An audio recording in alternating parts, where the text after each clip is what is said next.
everybody, David here from Team Ultra Instinct, bringing you a deck profile on the new Bardock leader from the anniversary box. I don't have the physical leader right now, but I have borrowed it and it's been a lot of fun, so I'll have the leader pop up right on the screen just so you can see it as we talk along about it. This leader has been a lot of fun for me to play. It's definitely not like a super high tier leader, but I think it's a really good rogue deck. It can take wins quite often. It catches people off guard by the plays you can do. And it's pretty toolboxy. It does a lot of stuff, and it is definitely a Unison killer deck. But the leader itself, what it does is it basically makes all of your multicolor cards that are black multicolor cards and Super Saiyan 4s have their energy exhaust skills negated, and their combo cost is reduced by 1, so they're basically 0 for 5k cards. It's permanent. It's for each color in your battle area and energy area. So people got to remember that it is and. So you can have something in your battle area that's black and blue, and then in your energy you can have black, yellow, black, green, something like that. And remember that black is a color. So when you have that, you're basically buffing your leader by plus 2,000. And so you'd have 4 colors right there. So you'd be buffing your leader plus 8,000. So your leader will be a 13,000 leader on all turns. It doesn't specify a certain turn. But it's auto when attacking. You attack, look at the top 5 cards of your deck, add up to 1 black Super Saiyan 4 card, and then put it to your hand, shuffle your deck. It's very nice for searching out what you need. If you're missing a color, usually you're going to find it in 2 swings. I have not struggled at all to color correct at all, so definitely consistent leader. It gets to where you need to be, but it's awaken skill, so you either awaken at 3 or less life. That has thrown me off sometimes if I don't somehow have the right colors. Or if you have 4 or more card colors in your battle area and energy area, so remember both battle area and energy area, and then you draw 2 and flip over. So typically you can awaken at turn 2, but I would say the best time to awaken is probably at turn 3. But that's just getting that normally. But you do have the potential to awaken on turn 2, like I said. Just usually what you have to do is combo one of your Super Saiyan 4s and then do its skill later. You'll see what the deck provides to do that. But do its skill, play one that has a different color than what's in your energy currently, and then you can awaken. The other side of the leader, we have reduce, well, same exact permanent actually. But when this card attacks, resolve the following effects according to the number of non-black colors present. So remember that in your multicolor cards, it's just looking at the color that is not black. But in both your battle area and energy area, so still once again looks at both areas. So 2+ colors, this card gets 5k power for the battle. It's actually pretty nice being a 20k attacker. Choose up to one of your opponent's battle cards and switch it to rest mode. This is actually pretty relevant. This could stop a lot of blocker plays, unless they have barrier, of course. But helps that, or if you need to swing into something that's just a threat on the field, you can do that and potentially tap it and attack with something else onto it. 3+ colors. At the end of your turn, switch up to one of your black multicolor energy to active mode. This is huge. This actually saves you from doing a lot of stuff. You don't have the fear of tapping out, because at the end of your turn, you're going to untap one.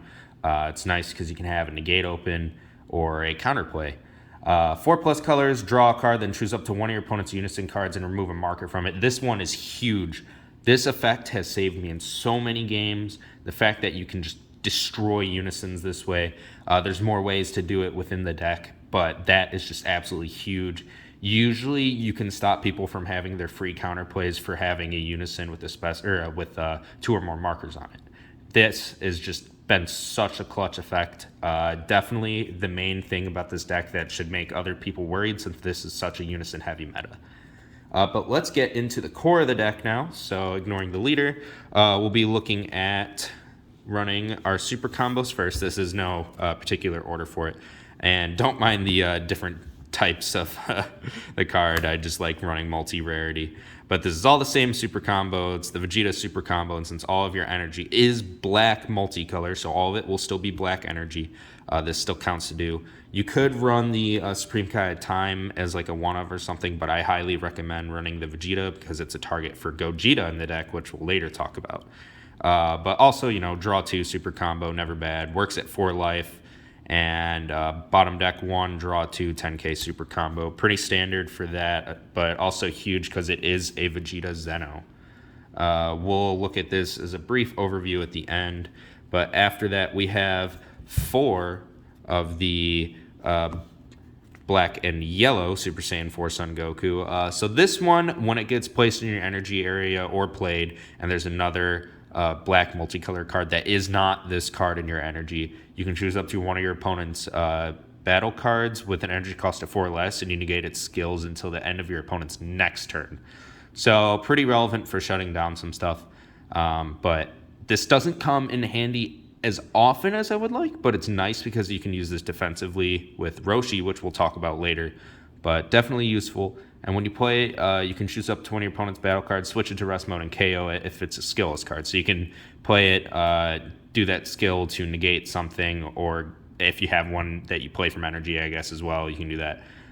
It becomes a skillless card. You can put it in rest mode, and then if it's a 4 or less,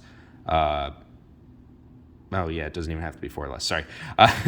If it's that 4 or less though, and you make it a skillless, you can switch it to rest mode and kill it. If not, if it's just a skillless on its own, that works. There's a lot of different ways to work with this card. Definitely nice. Blocker, 16k. 16k is actually really prevalent in this meta. It gets around a lot of stuff. A lot of their counterplays actually are around 15Ks, but there's some decks that can get around this with 20Ks or 20K counterplay stuff, so it can be a little annoying. But the next card, I run this at 4. I've seen people run it at 3, but I just like being able to see it. This card is huge with the Roshi play, and also this gets rid of little chumpies in the early game. SS4 Bardock, Prismatic Aegis.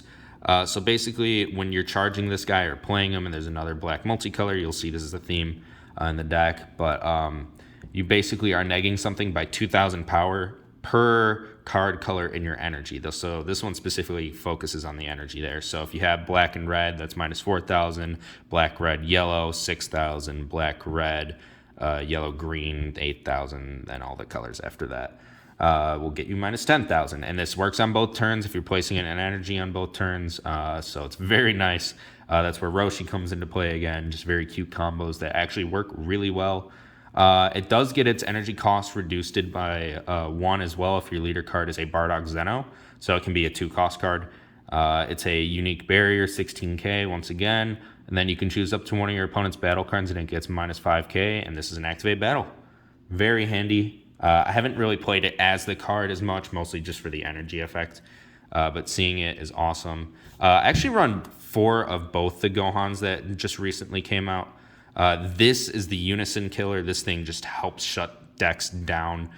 Basically, if they have a card that has a Unison that has 3 or more markers on it, this can just get rid of one if you charge it, if you play it, one of the two. But that's the first effect. So once again, if you have another black multicolor card in your energy that isn't this, you can activate that effect. So when it's played or put in your energy, neg something or neg a Unison card that has 3 or more markers on it by 1 marker.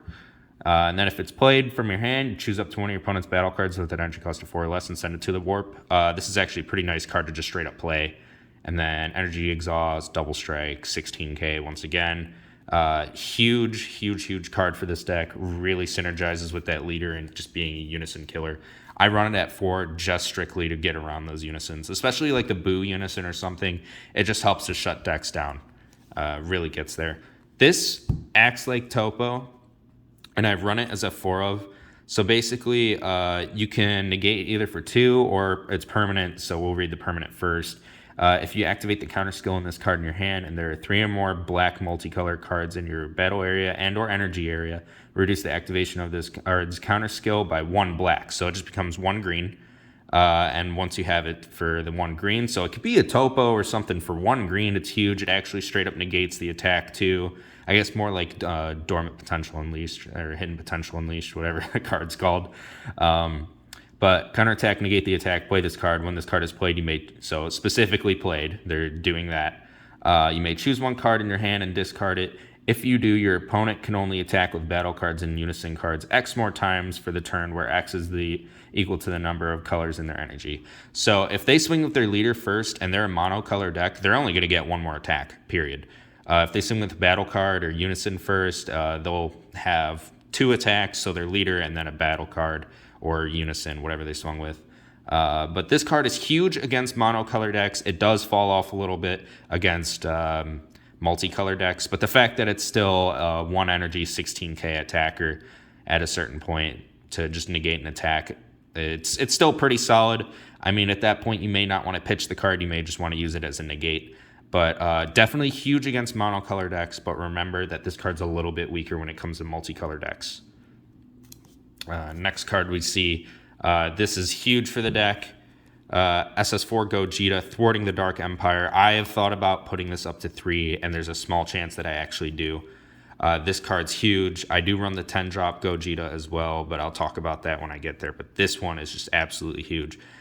This card is, when it attacks, basically you're making your opponent warp 2 from their hand once per turn. Warp 2 from their battle area and hand, ignoring barrier for the field too, which is actually huge. And he's a triple attack blocker, 35k, but he can restand at the end of the turn, which is 3 attacks, no punishment for just tapping him the whole time because he just untaps at end of turn. Can't be KO'd while in rest mode.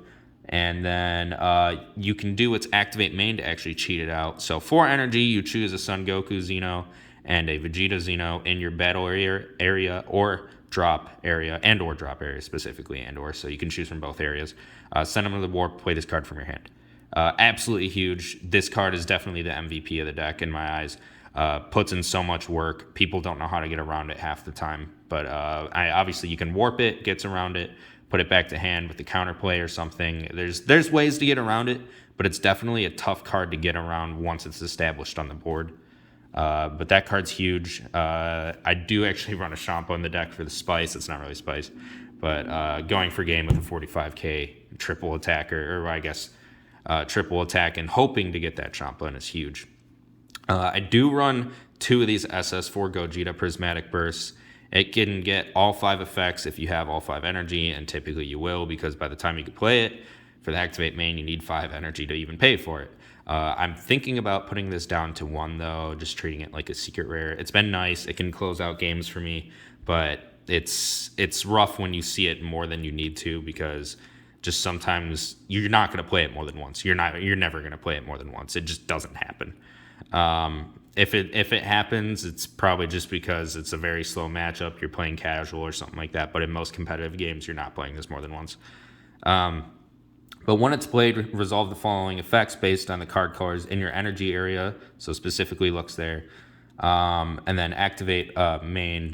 I'll get there first. Activate main, pay 5, choose a Son Goku Xeno card and a Vegeta Xeno card in your hand and our battle area. Place them in the drop area. Play this card from your hand. Then back to the auto. If there's red in your energy area, you deal 1 damage to your opponent. Blue, draw 3 cards. Green, your opponent chooses 2 cards and discards them. Yellow, choose up to 1 of your opponent's cards. Doesn't specify what card, just cards. So it can be energy, something on field, Unison. Switch it to rest mode. Energy comes in clutch sometimes, especially when they're at 1 energy open. You just tap it and they don't have open negates that aren't free, at least, or cost them a life or something. They have to have some stipulation behind it. Black, choose 2 of your opponent's battle cards, send them to the warp. This card puts in work, but like I said, I'd run it at 1. I just haven't made the edits yet, but definitely a really strong card in the deck. 35k quadruple strike. Very, very nice. This card I'm actually thinking about putting up to 4, so that might be what the Gogeta chains to. This card's huge for like Topos, Oceanus, stuff like that. But counterplay, play this card, and if the battle card being played has 20k power or less, place it in its owner's drop area instead. And then it has a permanent. If you have 2 or more black multicolor energy, you may add a card from your life to your hand and basically just reduce it by a black. So it costs a black and a red to play, but then it could just cost a red, and then just stops most floodgate negates. But sometimes you really don't have to get around them, but it is pretty prevalent when you can do this, especially when you can awaken at 7 life. You know, you have free life to go through just to do this, and then he's a 16k body. Like, this card does put in a lot of work. Oceanus, I have tried to swing through before and wished I had this in my hand, and it actually caused me to lose the game because I got a little bit greedy. But I definitely am thinking about putting this to 4. This is a very strong card in the deck. We'll put that right there. That's all I have to say on it, honestly. It's just really good. Then we have 3 of these SS4 Son Goku's Prismatic Burst. So this is one of the things that can get you to awaken earlier. So typically, if you're turn 1, this is going to be something you end up, or turn 2, sorry. So on your turn 2, and say you were turn 1, they go, and then back to you turn 2. This is when this card comes live. So basically when you're comboing it from your hand, and remember it's going to be a 0 for 5k.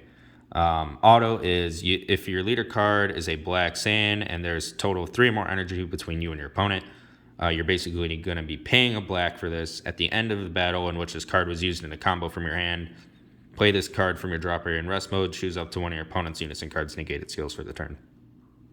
You don't see this effect come that live often, but the fact that you're playing them is what really matters. And then, so this could either be the card that causes your leader to awaken earlier, or if you already have yellow in your energy, it could be something else in your hand for this activate main, which is pay black, send this card to its owner's warp, choose up to one black multicolored card or battle card with energy cost of 2 in your hand, play it at the start of your next turn. So start of your next turn, you get this back from your warp. Comes in handy to get you awaken early. Nice to get those 2 costs out, especially since they aren't in rest mode. So what you can do is you can attack, then activate that effect, then play something. Very neat. On to our next card, we have, for the secret rare run, Heroine's Lineage. Pretty self-explanatory, mostly just for defense, or if you need to push around for a blocker or something like that, you can take that. But comes in clutch. I've thought about running other secret rares. This is a pretty flex spot. Could be Supreme Kai of Time. Could just be this. Could be Black Smoke if you really wanted to, but I don't recommend Black Smoke. I was just thinking of cards. Supreme Kai and this are the top 2 contenders, I would say. But if you find something that's better than those, go for it. Just this is what I preferred. Then we have other cards that are just like that Goku we showed. This one also plays if you combo it, and then you got to pay that black at the end of the battle. And then this one's a little more relevant to me. You choose up to one of your opponent's battle cards with an energy cost of 3 and return it to their hand when he gets played. Pretty nice. I'm trying to think of what situations it's been huge in. But I've had many situations where they just have something on board and I don't want it there that's at 3 cost or less, so I just bounce it back to their hand. Has that same effect as the Goku. Activate main, pay a black, play a black multicolor card, and then get this back at the start of your next turn. Very huge. Also, that's a blue-black, so relevant for the deck. Could turn it on, or turn on your leader awaken, or other skills with this being on the field, or if you need to play another one just to get that effect going. Unison in the deck. I actually do run 3 SS4 Bardocks. I opted into the Bardock. Every time I play this card, it's absolute value. Drawing a card per turn is huge, especially because your deck doesn't have huge draw power outside of this. And, you know, honestly, you have huge draw power at first. It starts to taper off later unless you have this guy. It just turns into a standard draw per turn with your leader. But it's nice having this. I mean, there are other ways to draw in the deck, but this has been absolutely huge. There have been weak matchups for this, and I haven't played it in those matchups. Opted out of the SS4 Broly from the Anti-Box, just wasn't a fan of it. I've been loving this card in here. Still don't get that auto because I don't have anything that Spirit Boost. I might try to figure that out, but this card's been huge for me at 3. Absolute tank in the deck. Not tank, but puts in a lot of work. Definitely like this Unison in here. It's searchable with your leader skill since it has SS4 up here. And yeah, love this. Then, one of Champa, pretty self-explanatory. If you need to push for game, double strike. Especially huge on that SS4 Gogeta from set 14. Then I have 2 SS4's calls. I thought about running this at 3 at first. Realized, kind of like it at 2.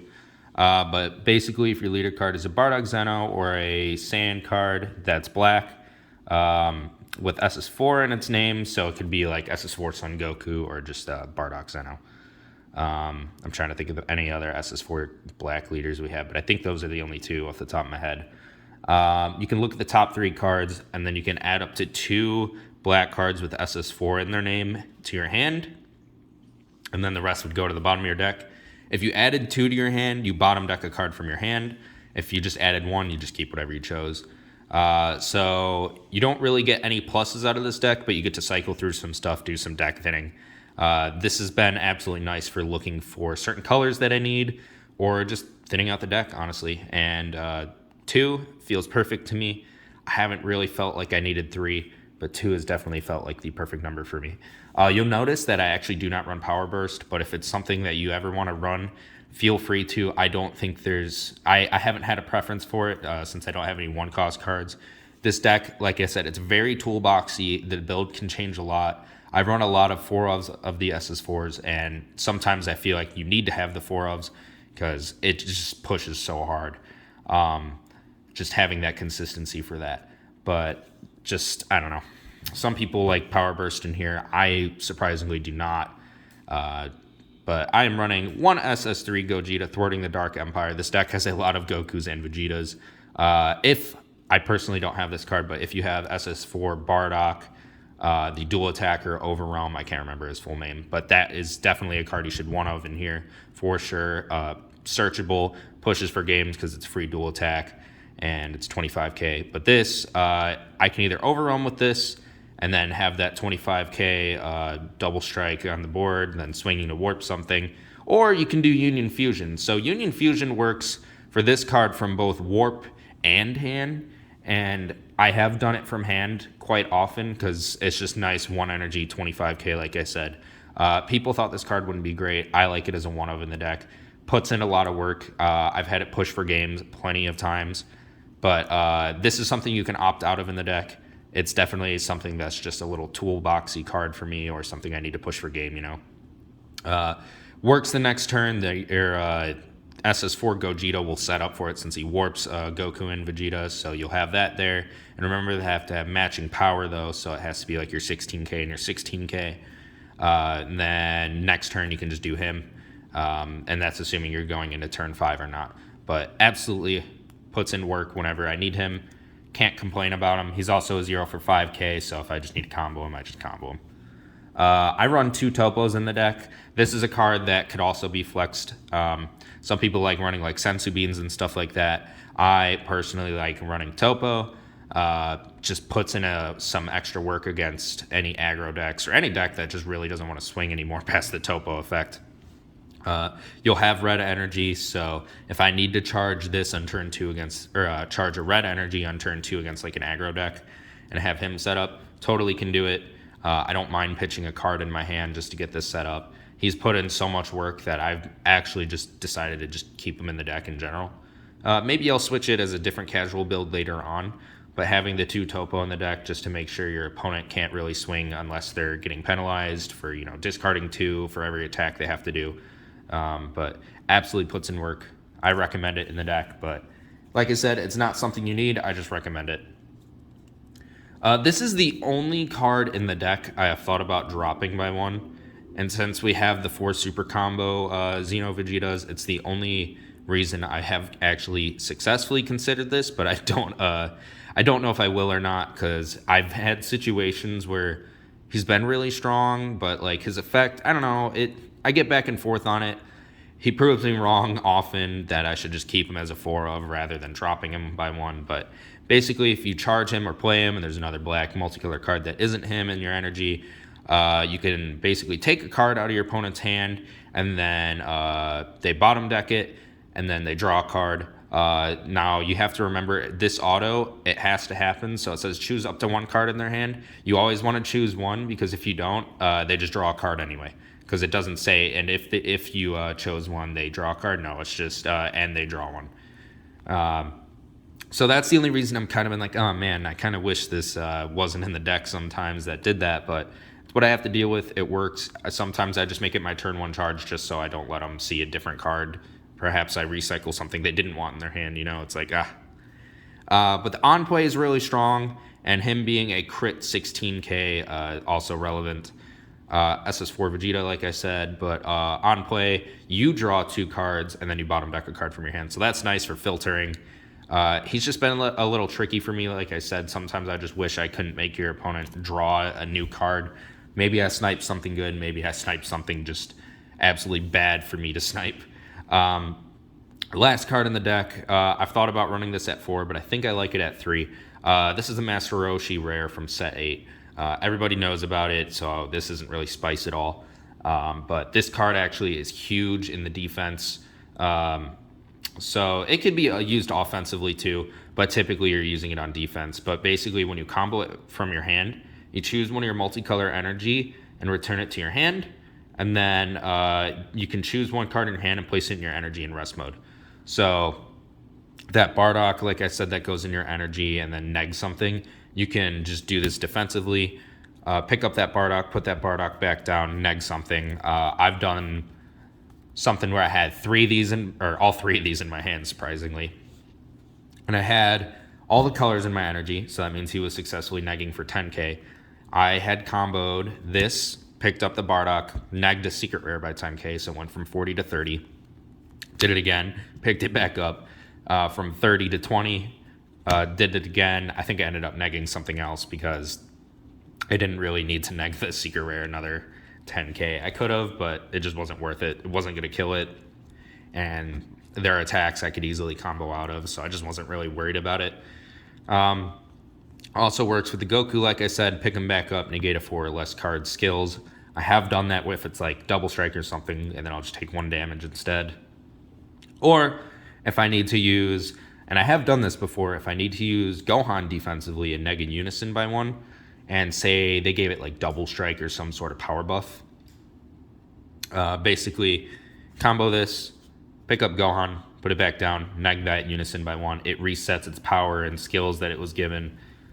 So basically, if it gained 5k power and like double strike or something like that, no longer has double strike, no longer has that 5k. Now it's just whatever its base stats were. So if it was already a base of 15k and dual attack, or dual attack, I guess maybe, or if it was 20k double strike, or well, it has that. But if it gained double strike or something like that, get rid of it. But yeah, that is the deck, guys. I hope you did enjoy. I know this isn't fanned out in the best of ways. I probably should have thought about that.